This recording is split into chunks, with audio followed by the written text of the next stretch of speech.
Monsef Marzouki, bonjour. Bonjour. Comment réagissez-vous aux déclarations de Kais Saied sur les migrants et comment vous qualifieriez ces déclarations ? Lamentable et irresponsable. L'impact, comme vous le savez, a été catastrophique. Sur le plan national, vous avez des Noirs tunisiens qui ont été agressés dans la rue, donc des citoyens tunisiens pris pour des immigrants clandestins. Il y a un certain nombre d'étudiants africains qui ont été terrorisés, qui n'osent plus sortir de chez eux. La réputation de la Tunisie a été ternie, moi je dirais de façon très grave au niveau de l'Afrique subsaharienne. Et à très long terme, à moyen terme, à mon avis, je dirais pas une rupture avec l'Afrique, parce que heureusement, il y a des Tunisiens qui se sont manifestés. Moi-même, j'ai présenté mes excuses à nos amis, à nos hôtes africains, et j'espère que on pourra un peu ramasser un peu cette catastrophe, parce que c'est une vraie catastrophe sur le plan politique. Le président Saied a parlé d'un phénomène migratoire dont le but serait de transformer l'identité du pays, de changer la composition démographique de la Tunisie.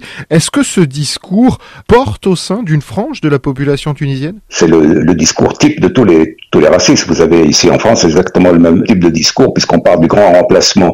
Aux États-Unis aussi, on parle du grand remplacement. Donc c'est un discours, je dirais, passe-partout, utilisé par tous les présidents populistes. Donc c'est quelque chose à la fois de mesquin, d'ancien et de banal.